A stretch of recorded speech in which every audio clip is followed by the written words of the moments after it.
We are happy and we are glad that we all gathered together to study God's word this evening. இந்த சாயங்கால வேளையில கூட நாம் இணைந்து தேவனுடைய வார்த்தையை படிப்பதற்கு கூடுவதில் எங்களுக்கு மிகுந்த சந்தோஷம். It's a privilege to meditate the truth so that our mind get constantly renewed. எங்களுக்கு ஒரு பெரிய ஒரு பாக்கியம் இந்த வேதத்தை நாம் தியானிப்பதற்கு. ஏன்னா நம்முடைய மனது புதிதாக்கப்படுகிறது.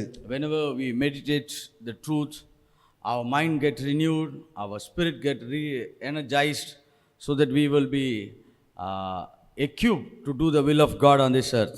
எப்பொழுதெல்லாம் நம்ம கர்த்தருடைய வார்த்தையை தியானிக்கிறோமோ அப்பொழுதெல்லாம் நம்முடைய மனது மறுரூபமாக்கப்படுகிறது, நம்முடைய ஆவி உயிர்ப்பிக்கப்படுகிறது. நாம் தேவ சித்தத்தை செய்வதற்காக நம்மை ஆயுதமாய் தரித்துக் கொள்கிறோம். So every class is been designed so that we will have an inner transformation, so that the outer transformation will automatically happen. ஒவ்வொரு வகுப்புகளும் நம்முடைய உள்ளான வாழ்க்கைக்கு ஒரு மாற்றத்தை கொண்டு வருமாக வகுக்கப்பட்டிருக்கிறது. அது நிமித்தம் வெளிப்படையான மாற்றங்களை நாம் உணர முடியும். Sometimes people try to change so much outside so that it will have an impact inside, but the truth is the inner man has to be changed. Our inner man has to get aligned with God so that the outer man will automatically follow God in his life. சில வேளைகளில் மக்கள் என்ன நினைக்கிறார்கள், வெளிப்புற ஒரு மாற்றத்தை காண்பிக்க விரும்புகிறார்கள். ஆனால் உண்மை என்ன, உள்ளான மனிதன் மாற்றப்படுகிற பொழுது வெளியரங்கமான அநேக மாற்றங்களை நாம் பார்க்க முடியும். It becomes very easy. அது எளிதாய் நமக்கு செயல்படுத்த முடியும். Christian life is changing from inside out. கிறிஸ்தவ வாழ்க்கை என்பது உள்ளான மனிதனிலிருந்து வெளிப்புற மாற்றத்தை உண்டு பண்ணுவது. The whole world is trying to change from outside to inside. ஆனால் இந்த உலகம் என்ன நினைக்கிறது, வெளியிலிருந்து ஒரு உள்ளான மாற்றத்தை உண்டு பண்ண வேண்டும் என்று நினைக்கிறது. That's why they design so many different environment so that their mood, their thoughts can be changed. அது நிமித்தமே அவங்க என்ன நினைக்கிறாங்கன்னா, பல சூழ்நிலைகளை மாற்றி அமைத்து நம்முடைய மனதை மாற்றிக்கொள்ளலாம், நம்மளுடைய எண்ணங்களை மாற்றிக்கொள்ளலாம் என்று அவங்க திட்டமிடுகிறார்கள். So but the truth is the deep inside the man, the spirit man, that means who we are has to get the illumination so that the external change can happen without any hard things. ஆனால் உண்மை என்னவென்றால், நம்முடைய உள்ளான மனுஷனுக்குள்ளே அந்த வெளிச்சம் உண்டாகிற பொழுது வெளிப்புறமான மனிதன் எளிதாய் சில மாற்றங்களை கண்டடையலாம். So that's the reason that we started studying about divine encounters. அது நிமித்தமே நாம் இந்த தெய்வீக சந்திப்புகள் என்கிற இந்த தொடர் இந்த நிகழ்வுகளை படித்துக் கொண்டிருக்கிறோம். Divine encounter is simply we can say it's a moments with God. தெய்வீக சந்திப்புகள் என்பது தேவனோடு கூட இருக்கிற ஒரு நேரம். It's a special event or a special moment with God. அது என்பது ஒரு சிறப்பான காரியம் தேவனோடு இருப்பதை குறித்து. And we will have a face to face encounter with God. நாம் தேவனோடு கூட முகமுகமாய் அப்படிப்பட்ட சந்திப்புகளை நாம் பார்க்க போகிறோம். Many people will not agree that we cannot see God.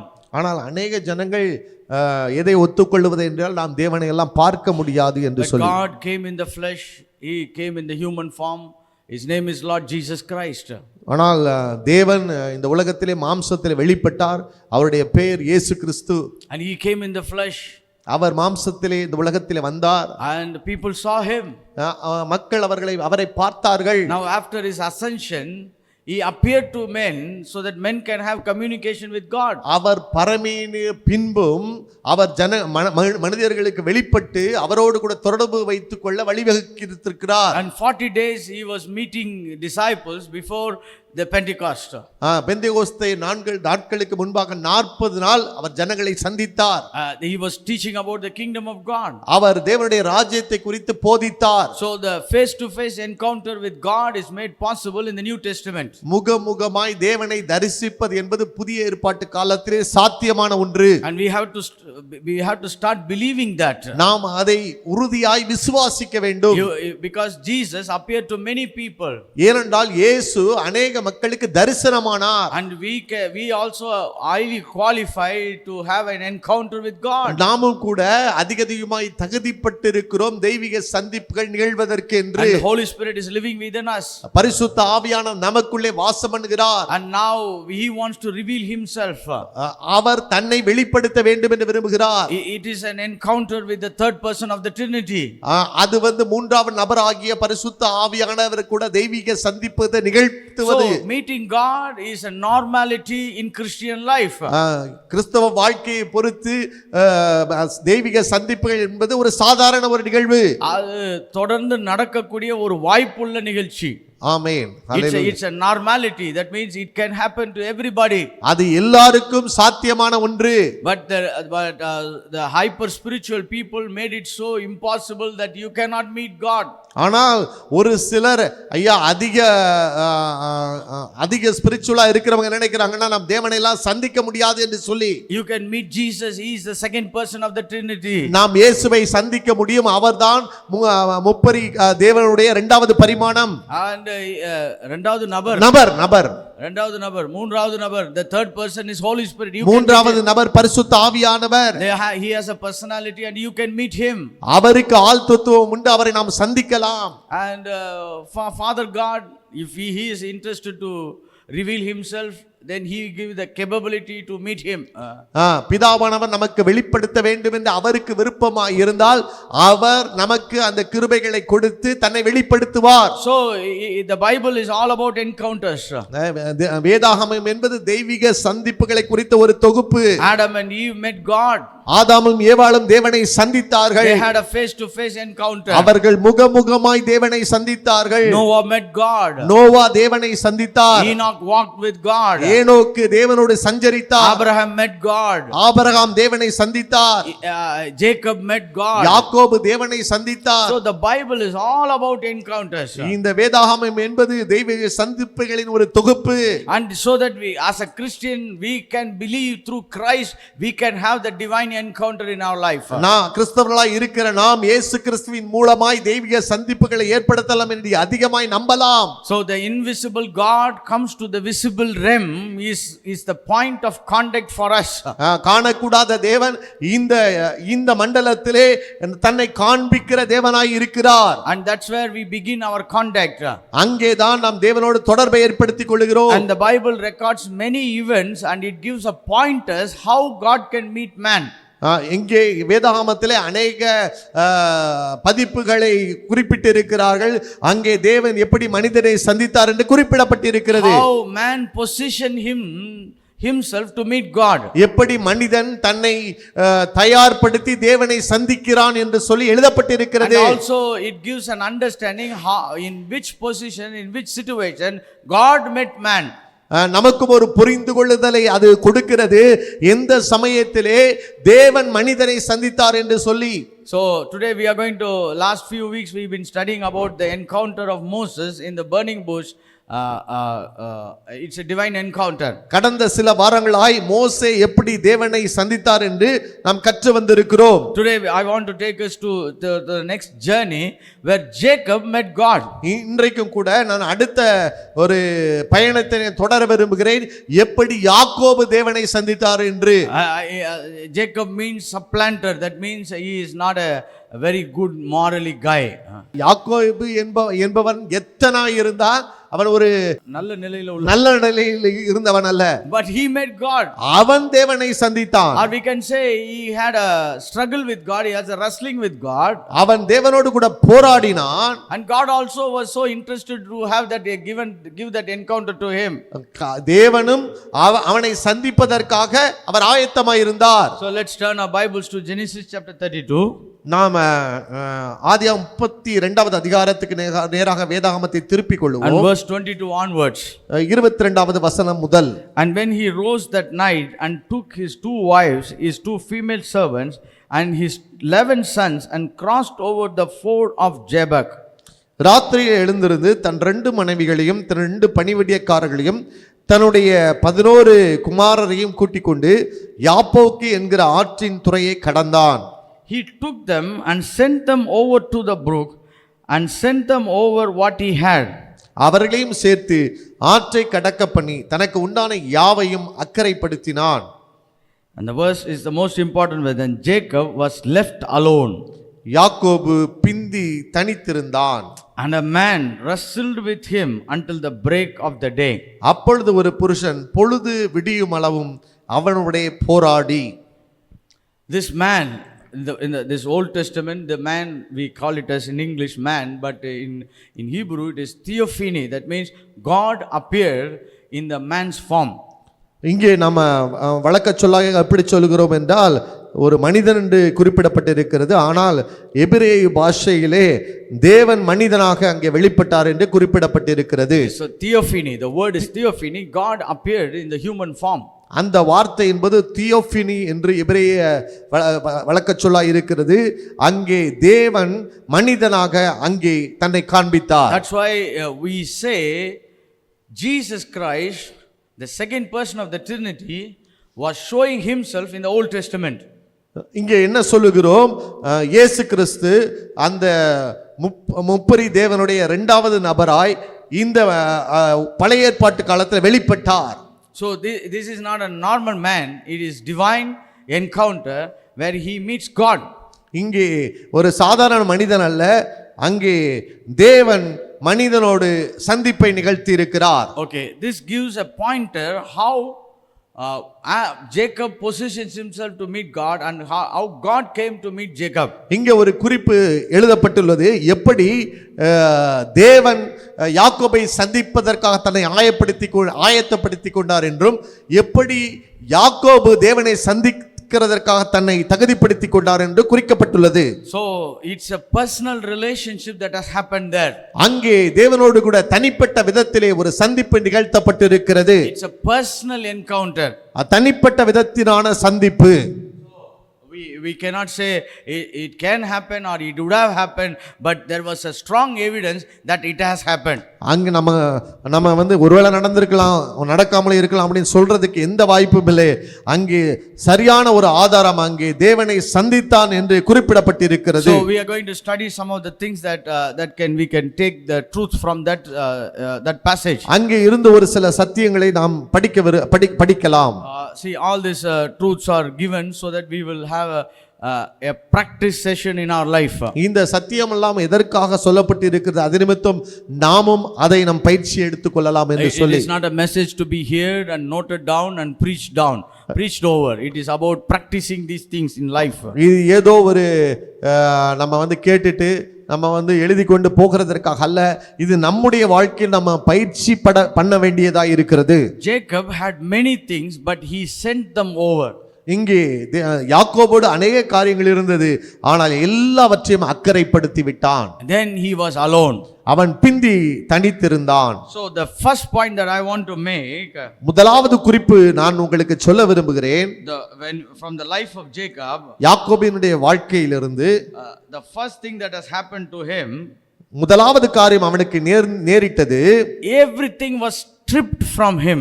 அவனிடத்திலிருந்து எல்லாம் உரிந்து கொள்ளப்பட்டது. Everything was taken from him. அவனிடத்திலிருந்து எல்லாம் எடுத்துக் கொள்ளப்பட்டது.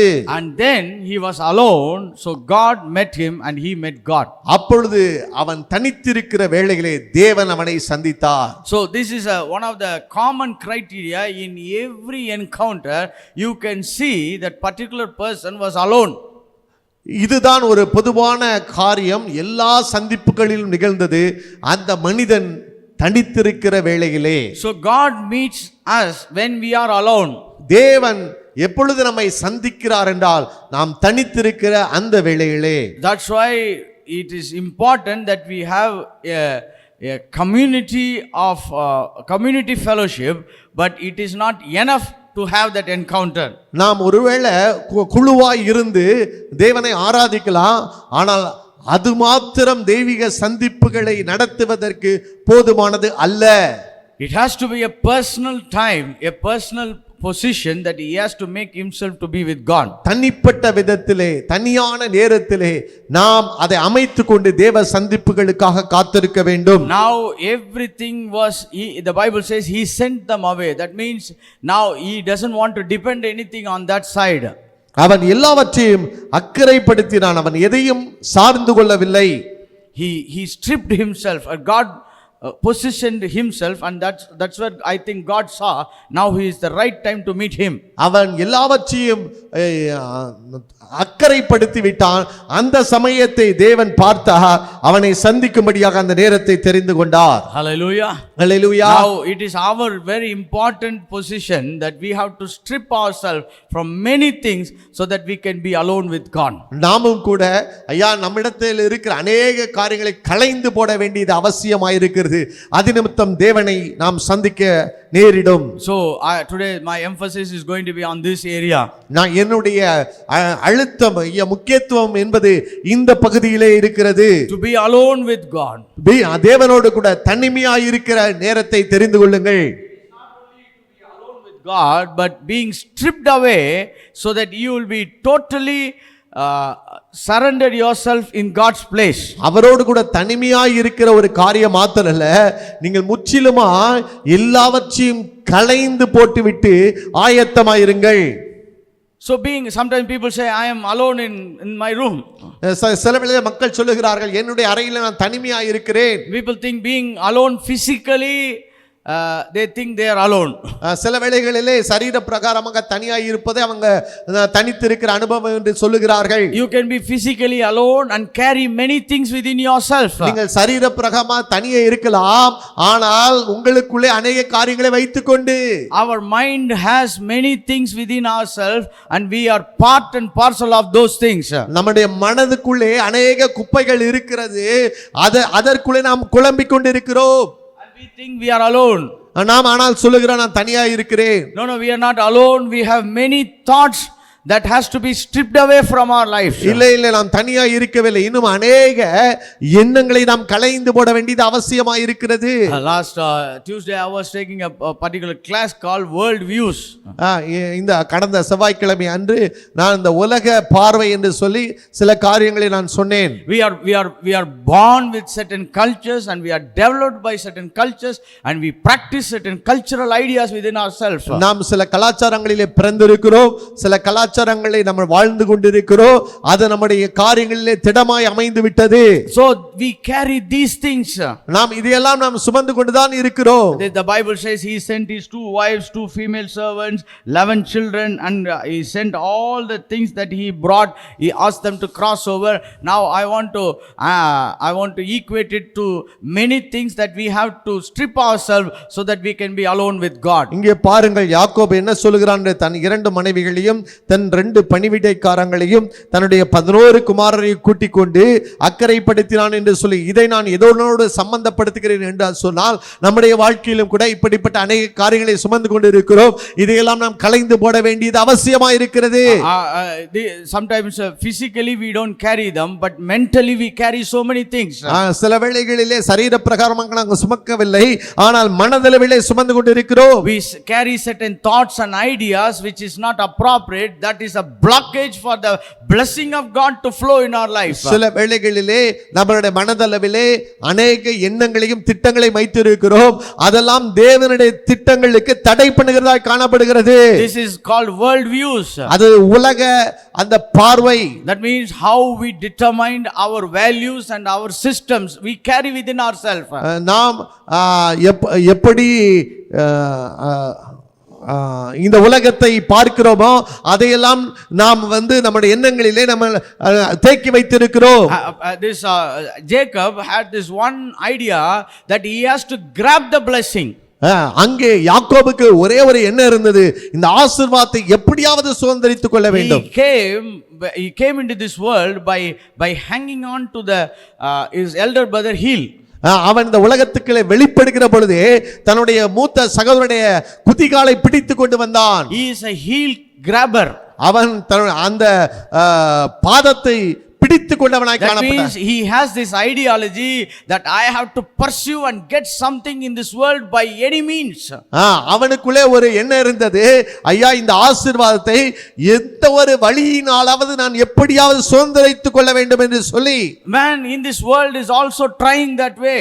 மனிதனும் அந்த வழியாக அநேக முயற்சிகளை இந்த நாட்டில் எடுத்துக் கொண்டிருக்கிறான். We are not against blessing, but practicing to get the blessing in the wrong way is biblically incorrect. நாங்கள் ஆசீர்வாதத்துக்கு எதிராளி அல்ல, ஆனால் அந்த ஆசீர்வாதத்துக்கு நான் அடைவதற்கு தவறான வழிகளை தெரிந்து கொள்கிறது தான் நாங்கள் குறிப்பிட்டு காண்பிக்கிறோம். And Jacob was practiced in this way. ஆனால் இங்கே யாக்கோபு அந்த வழியாய் தன்னை பயிற்சிவித்துக் கொள்கிறான். He sold his porridge to get the birthright.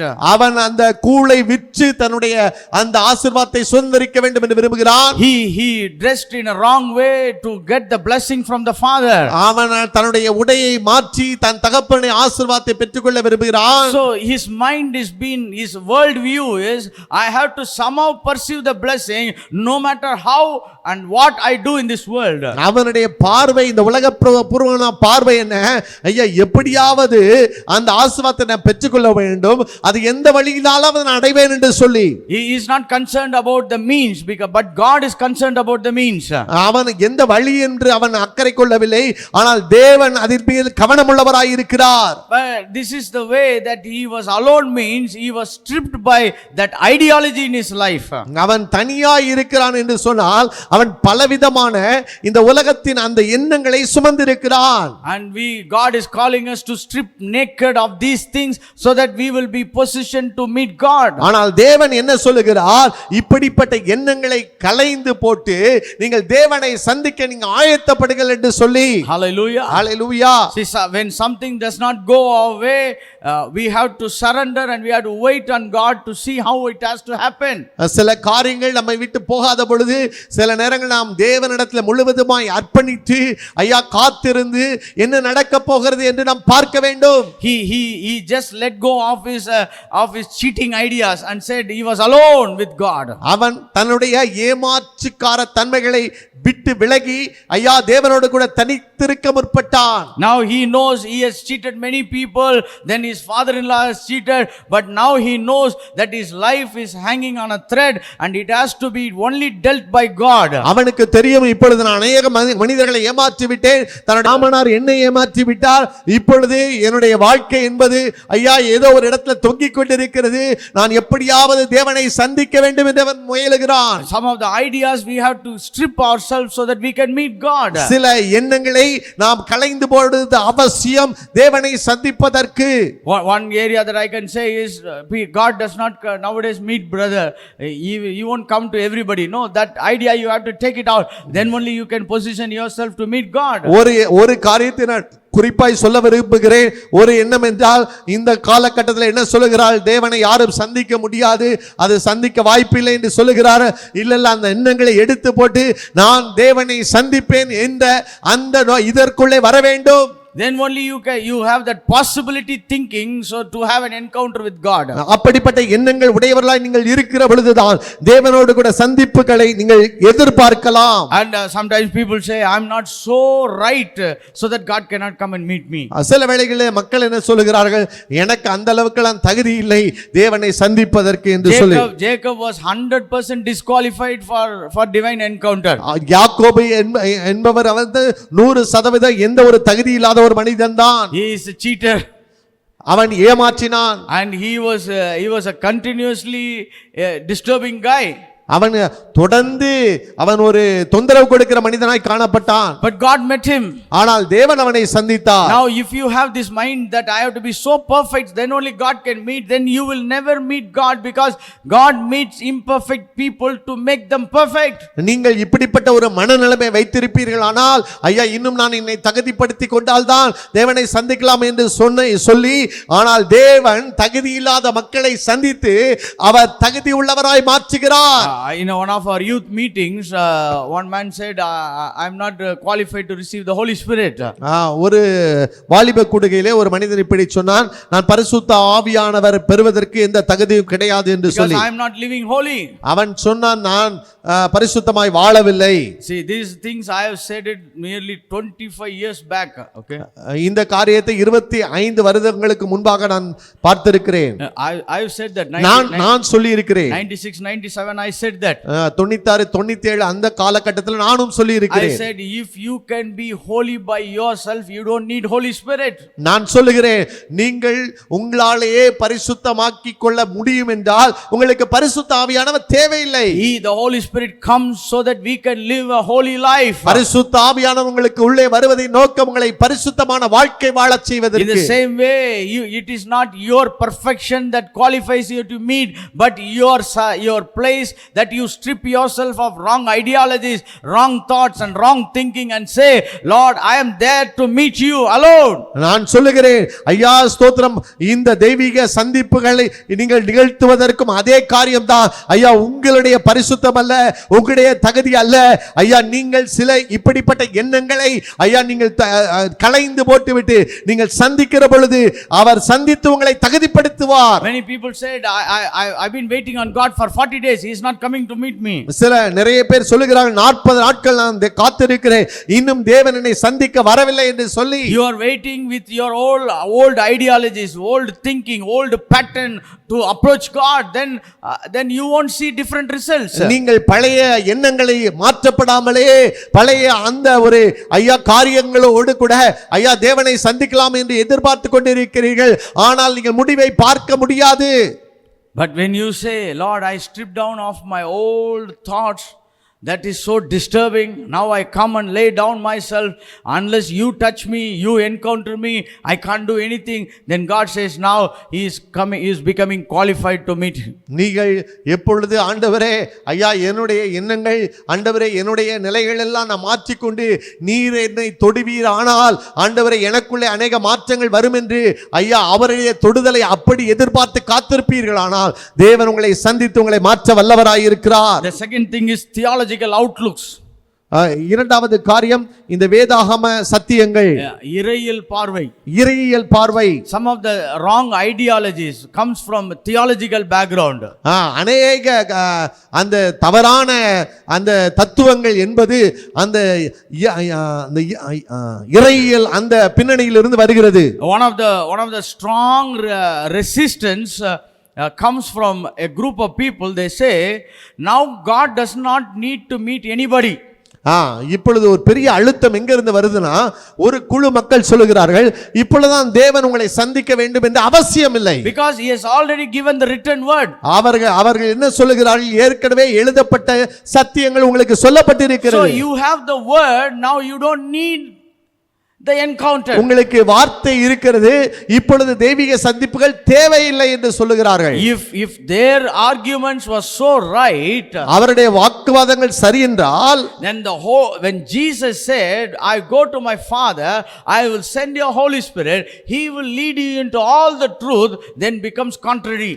ஆனால் அப்படி என்றால் ஐயா இயேசு என்ன சொன்னார், ஐயா நான் பரம பிதாவினிடத்தில் போகிற பொழுது ஐயா தேற்றவானை உங்களிடத்தில் அனுப்புவேன், அவர் உங்களை சத்தியத்துக்குள்ளே நடத்துவார் என்பது ஒரு மாறுபாடான கருத்தல்லவா இருக்கிறது.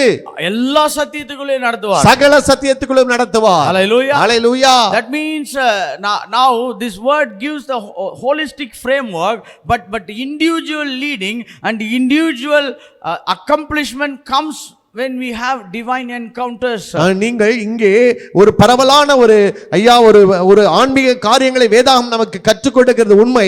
ஆனால் பரிசுத்த ஆவியானவர் தான் நம்மை குறிப்பாய் நம்முடைய திட்டங்களுக்கும் தீர்மானங்களுக்கும் நேராக நம்மை நடத்தக்கூடியவர்.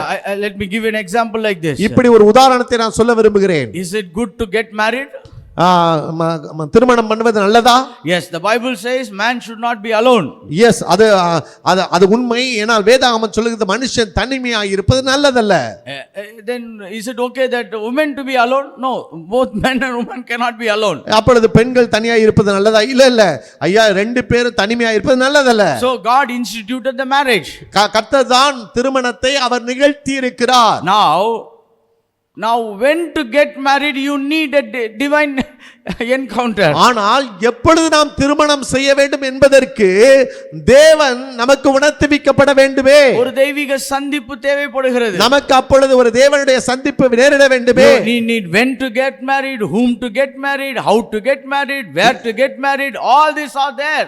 எப்பொழுது நாம் திருமணம் நடத்திப்பிக்க வேண்டும், யாரோடு திருமணம் பண்ண வேண்டும், அது எந்த இடத்தில் நடக்க வேண்டும், இந்த நடத்திப்பெல்லாம் இந்த இடத்துல இல்லையே. It all comes from the Holy Spirit. இது எல்லாம் பரிசுத்த ஆவியானவருக்கு கற்றுக் கொடுக்கிறார். The heaven sends the information, the Holy Spirit brings to us. பரலோகம் அந்த காரியங்களை நமக்கு அனுப்புகிறது, பரிசுத்த ஆவியானவர் நமக்கு இந்த காரியங்களை கொண்டு வருகிறார். Now it gives the whole framework.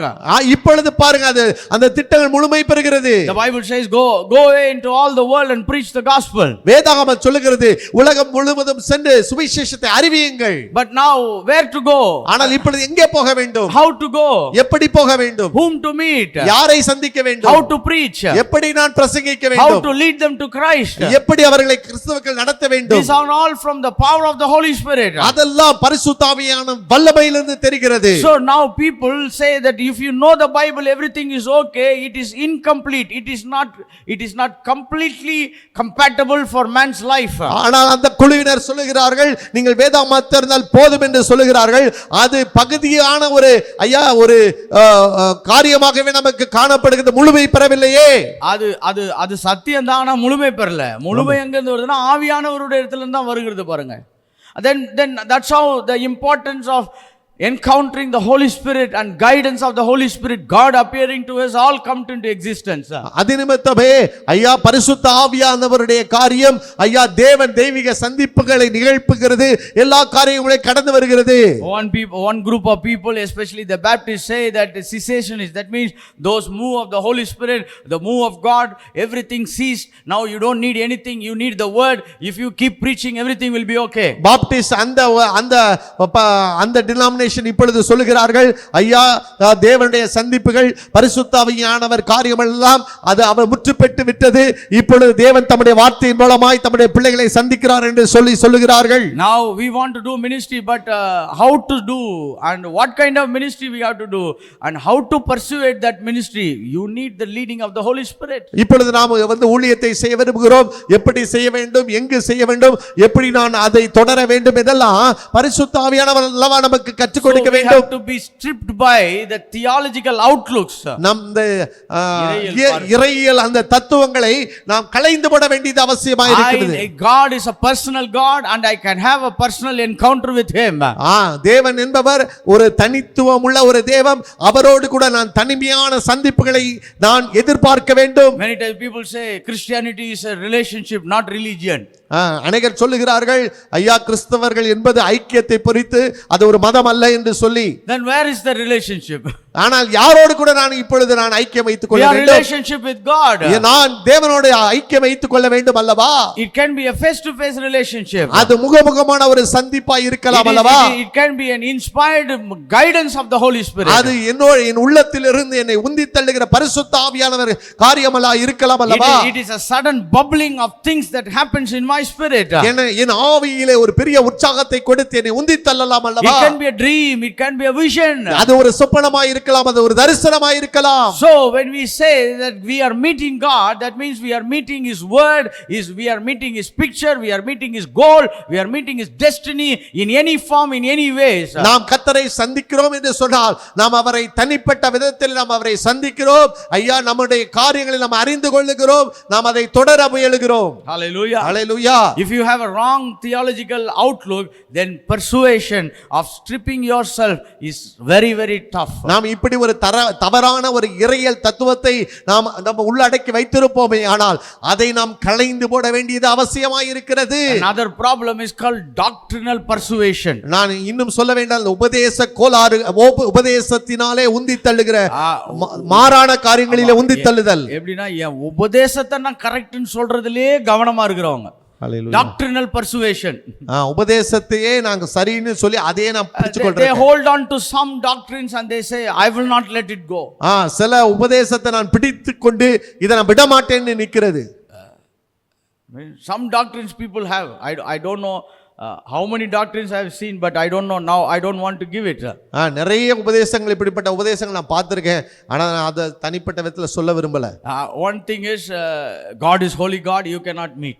ஒரு காரியம் தான், அதுல தேவன் பரிசுத்தமான தேவன், நாமலாம் அவரை சந்திக்க முடியாதுன்னு சொல்லி. Now God, the holy God made us holy so that we can have a divine communion when we give the last benediction, no, let the communion of the Holy Spirit be with you. ஆனா கடைசியில ஆசீர்வாதம் சொல்லும்போது தேவனோடு கூட அந்த ஆவியானவரின் அந்யோன்ய ஐக்கியம் உங்களோடு கூட இருப்பதாக But then we say you cannot have that. ஆனா இப்ப நம்ம என்ன சொல்ற பிரசங்கத்துல அப்படி எல்லாம் நடக்காது. You are such a bad man. நீ ஒரு மோசமான மனுஷன். You go to the Bible and read, God met bad people many times. நீங்க வேதாகமத்துல போய் நீங்க வாசித்து பாருங்க, அநேக இப்படிப்பட்ட ஒரு கோளாறான ஆட்களை எல்லாம் தேவன் சந்தித்திருக்கிறார். God met Saul. He was such a terrible guy who was persecuting the church. சவுலை தேவன் சந்தித்தார். ஐயா, அவன் ஒரு மோசமான மனுஷன், அவன் கிறிஸ்தவர்களையும் சபையையும் துன்பப்படுத்தி கொண்டிருந்தவன். God did not kill him, he met him.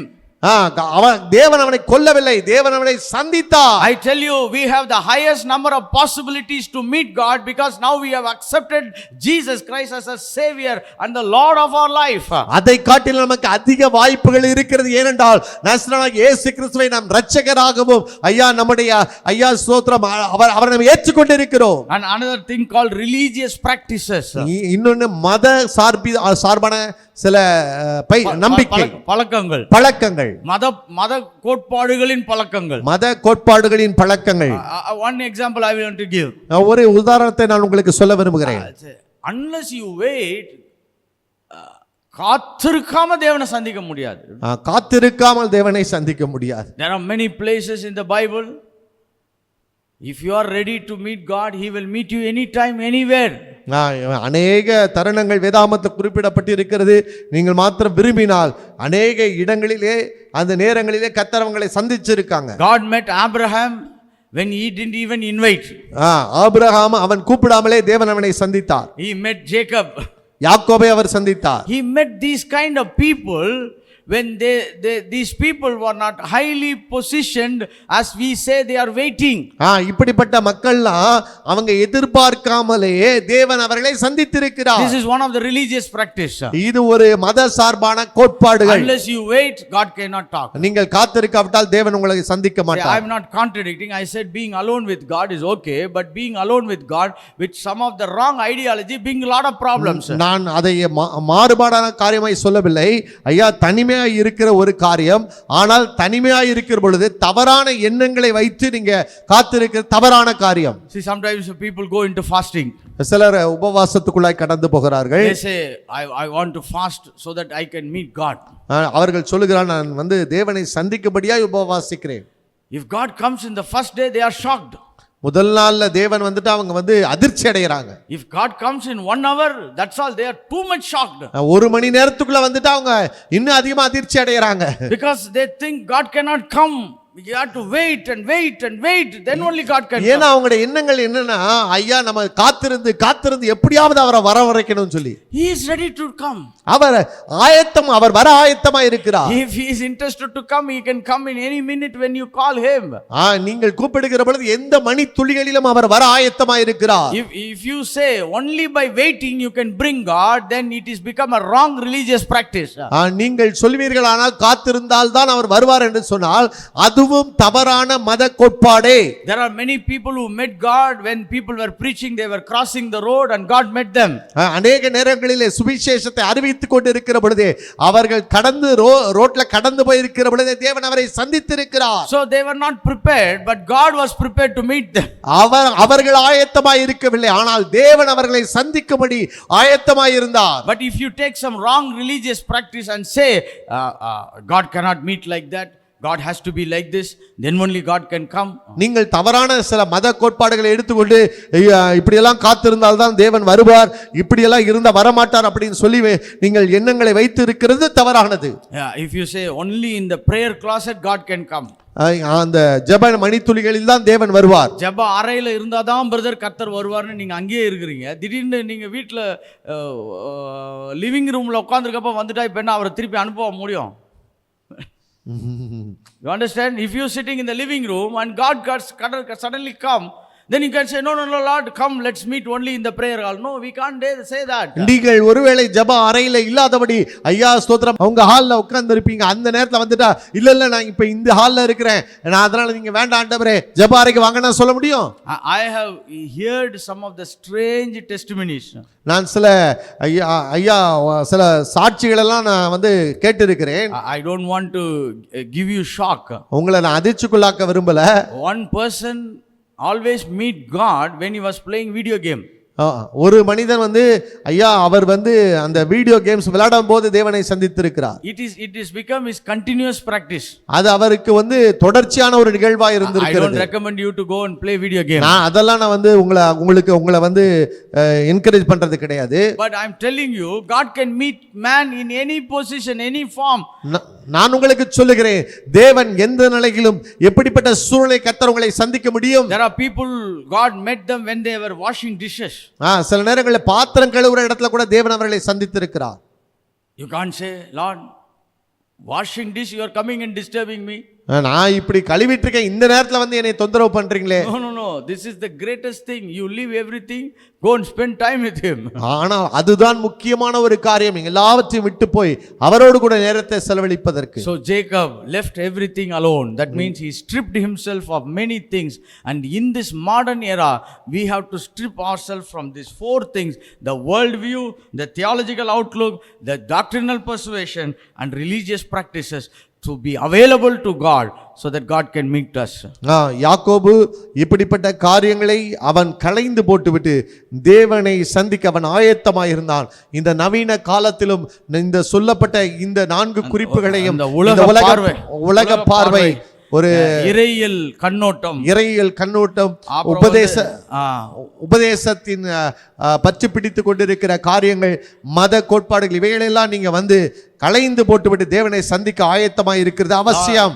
Lord, I know I am a sinner, but I am ready to meet you, Lord. ஆண்டவரே எனக்கு தெரியும் நான் பாவியான ஒரு மனுஷன், ஆனால் உம்மை சந்திக்க வாஞ்சையாய் இருக்கிறேன். I'm not a perfect guy, but I am ready to meet you, Lord. நான் வந்து ஐயா எல்லாம் தகுதி உள்ளவன் அல்ல, ஆனாலும் கூட நான் உம்மை சந்திக்க விரும்புகிறேன். I am not highly qualified. ஆண்டவரே எனக்கு அவ்வளவு பெரிய தகுதி இல்ல ஆண்டவரே. I am not approved. ஆண்டவரே நான் வந்து ஏற்றுக்கொள்ளப்படுகிறவன் அல்ல. But I am ready to be alone with you, Lord. ஆண்டவரே ஆனால் நான் தனிமையான நேரத்தை செலவழித்து ஆண்டவரோடு கூட இருக்க விரும்புகிறேன். I want you to have a fellowship with me. ஆண்டவரே நீர் என்னோடு கூட ஐக்கியப்பட வேண்டும் என்று நான் விரும்புகிறேன். When we come to that position, நாம் அப்படிப்பட்ட ஒரு தருவாய்க்குள்ளே வருகிற பொழுது I tell you, the heavens will open. நான் சொல்லுகிறேன், பரலோகம் உங்களுக்கு திறந்து காணப்படும். The Holy Spirit will descend upon our lives. பரிசுத்த ஆவியானவர் உங்கள் வாழ்க்கையில் அவர் இறங்கி வருவார். The first thing is strip ourselves, send everything away, so that we can be alone with God without any wrong baggages in our mind. நீங்கள் முதலாவது காரியம் எல்லாவற்றையும் அது களைந்து போட்டுவிட்டு தவறான நம்பிக்கைகள் வைத்திராதபடி நீங்கள் தேவனை சந்திக்க ஆயத்தப்படுங்கள். Hallelujah. Hallelujah. Shall we all stand up and we'll have a prayer? நாம் எல்லாம் எழும்பி நின்று நம் கர்த்தரை நோக்கி பார்ப்போம். Because we have a small fellowship time now. ஏன்னா கொஞ்ச நேரம் நம்ம ஐக்கியப்பட வேண்டியது நேரம் இருக்கிறது. நம்ம சீக்கிரத்தில் ஜெபம் பண்ணி நாம் முடித்து விடலாம். Heavenly Father, பரலோக தந்தையே, thank you for bringing us to this wonderful evening, Lord.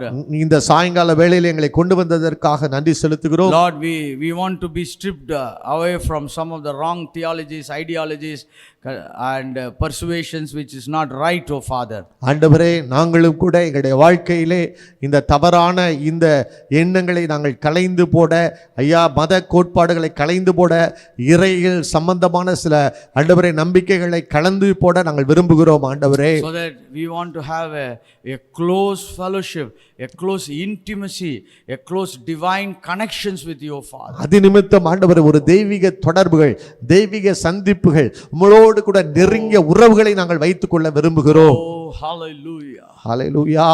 Just surrender your heart. கொஞ்சம் உங்களுடைய இருதயத்தை அர்ப்பணியுங்கள். I believe and I pray that God wants to fill us with our Holy Spirit.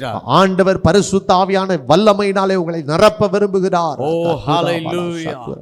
Oh, riba halabo shede reba kabalaba. Lord, it is not by our perfection but our hunger and thirst after you, oh Father, Lord. ஆண்டவரே எங்களுடைய தாகத்தையும் ஆண்டவரே எங்களுடைய பசியை நீங்க பாருங்க ஆண்டவரே.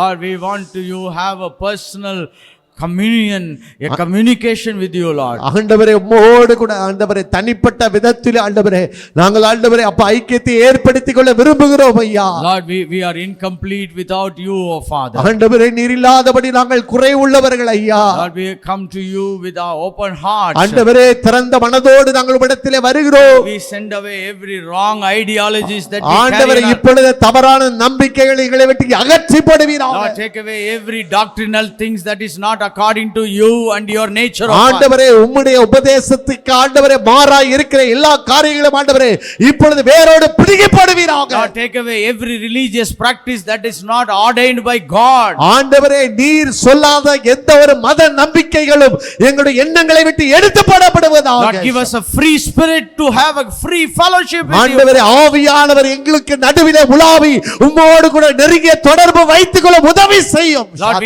we don't want to be here, we want to cross and we want to see some of the great things in our life of Father. ஆண்டவரே இன்னும் अनेक காரியங்களை கடந்து எங்கள் வாழ்க்கையிலே अनेक நல்ல காரியங்களை கண்டடையத்தக்கதாக வழி நடத்துவீராக. In Jesus name we pray. இயேசுவின் நாமத்தினாலே நாங்கள் ஜெபிக்கிறோம். Amen. ஆமென். ஆமென்.